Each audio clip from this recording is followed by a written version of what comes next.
Baik, assalamualaikum warahmatullahi wabarakatuh anak-anak. Jadi hari ini sebelum ibu memulai pembelajaran hari ini, bagaimana kabar anak-anak sekalian?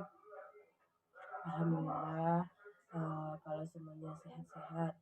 Jadi di sini ibu akan membawakan mata pelajaran yaitu pengajiran tanaman atau penebangan tanaman. Sebelum ibu menjelaskan lebih lanjut, apakah ada adik-adik sekalian yang sudah tahu apa itu pengajiran? Ya, baik, silahkan jelaskan. Ya, itu sudah cukup baik. Jadi ibu luruskan, di mana pengajiran tanaman tersebut merupakan penebangan tanaman agar tanaman tetap berdiri tegak dan mendapatkan sinar matahari yang cukup untuk pertumbuhannya. Adapun tujuan dari pengajiran tanaman itu agar tanaman mendapatkan sinar matahari secara maksimal dengan cara menumpat tanaman sedemikian rupa sehingga memperoleh sinar matahari yang cukup untuk pertumbuhannya. Dalam pengajiran tanaman itu hampir semua tanaman sayuran daun memiliki postur tumbuh batang yang rendah sehingga tidak perlu diajir. Hanya ada beberapa tanaman yang perlu diajir seperti tanaman melinjo pada saat penanamannya agar dapat tegak, lurus, juga katuk dan tanaman labu siam yang diambil pucuk daunnya. Baik, selanjutnya ibu akan menjelaskan mengenai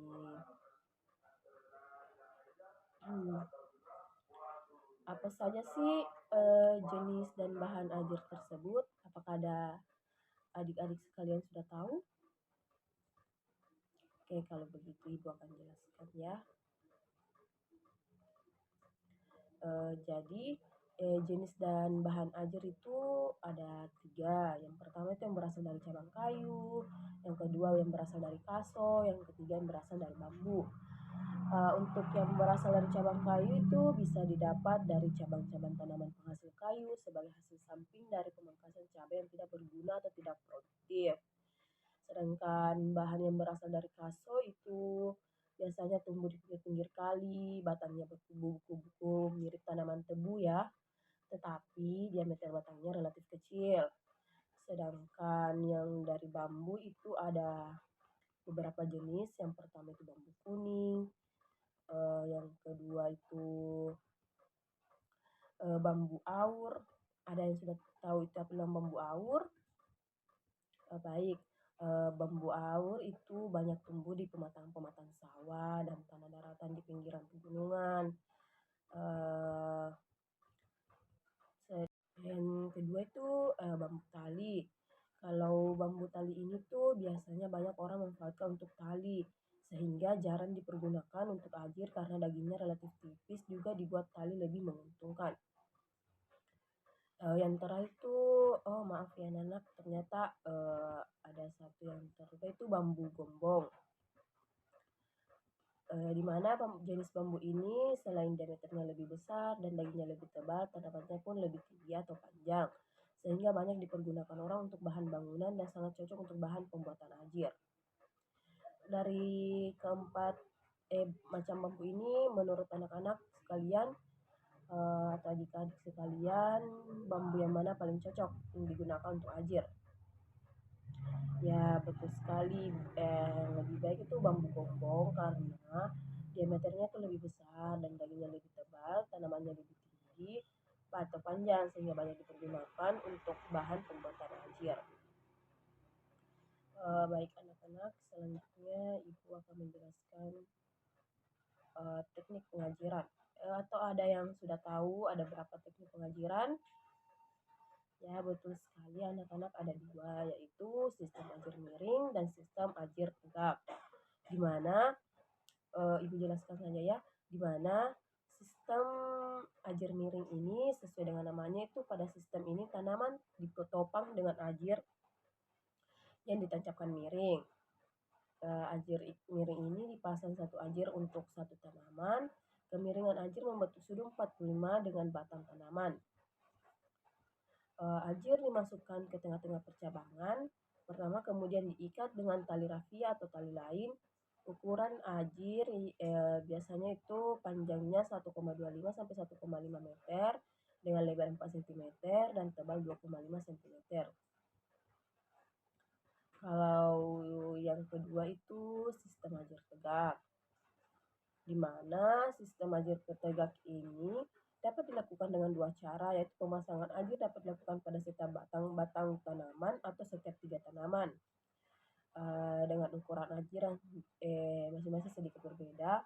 Untuk setiap tanamannya itu diperlukan ajir dengan ukuran tingginya itu 1,25 meter dengan lebar 3 cm dan dengan ketebalan 1,5 cm.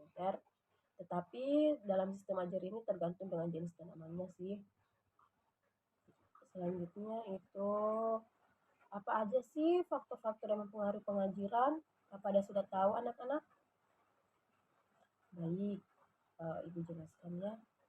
Ada beberapa faktor yang mempengaruhi pengajiran, yaitu yang pertama jenis tanaman, yang kedua itu jenis bahan ajir, dan tiga itu cara kita melakukan pengajiran tersebut. Yang pertama itu jenis tanaman. Hampir semua tanaman sayur itu daun bertubuh rendah sehingga tidak memerlukan ajir. Kalau jenis bahan ajir berarti itu jenis tanaman itu tidak semua tanaman bisa ya diajir, karena bagi tanaman sayur daun bertubuh rendah itu tidak perlu diajir. Yang kedua itu jenis bahannya. Makin keras bahan ajir, semakin kuat menopang tanaman. Jadi sebisa mungkin kita mencari bahan ajir itu yang bahannya keras ya, agar bisa menopang tanaman tersebut. Yang ketiga itu cara pengajirannya. Cara pengajiran yang tepat akan mengurangi kerusakan tanaman.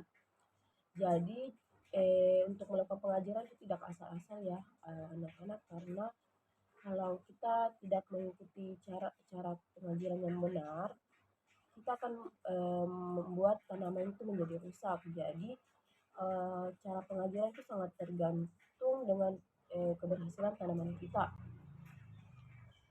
Baik, sebelum Ibu lanjut penjelasan terakhir, apakah ada yang ingin bertanya? Baik, kalau sudah jelas, Ibu lanjut.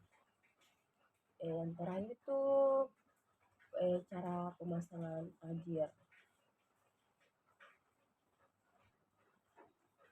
Ada cara dalam pemasangan ajir itu ada yang perlu diperhatikan, yaitu yang pertama ajir terbuat dari bambu atau kayu dengan panjang antara 100 sampai 175 cm.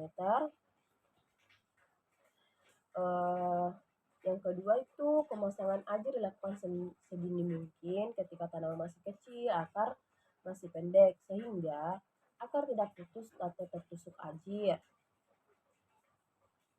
Cara memasang ajir itu bermacam-macam, misalnya ajir dibuat tegak lurus atau ujung kedua ajir diikat sehingga membentuk segitiga agar tidak dimakan rayap. Ajir diolesi dengan ter atau minyak tanah. Yang terakhir itu tanaman yang telah mencapai ketinggian 10 sampai 15 cm sebisa mungkin itu harus segera diikat pada ajir. Tapi pengikatnya itu jangan terlalu erat, yang penting tanaman tetap berdiri. Baik, itu tadi cara hal-hal yang perlu diperhatikan dalam pemasangan ajir. Sebelum Ibu tutup pertemuan hari ini, apakah ada adik-adik yang ingin bertanya? Oke, baik, kalau semuanya sudah jelas, mungkin Ibu coba bisa menjelaskan sampai sini. Adik-adik jangan pernah bosan untuk membaca, menggali-gali ilmu. Sekarang kan sudah canggih, ada internet, ada yang tidak diketahui bisa dicari di internet, atau juga bisa langsung menanyakan kepada ibu. Ya betul. Sebelum ibu tutup pertemuan hari ini, ibu banyak terima kasih atas perhatian anak-anak. Walaupun kita belajar online, tetapi anak-anak masih bisa merespon ibu dengan baik dan memperhatikan ibu dengan baik. Ibu banyak terima kasih. Kalau ada yang kurang jelas bisa nanti ditanyakan sama ibu. kurangnya mohon dimaafkan ya anak-anak, karena kita semua pasti punya kekurangan. Wabillahi taufiq wal hidayah. Wassalamualaikum warahmatullahi wabarakatuh.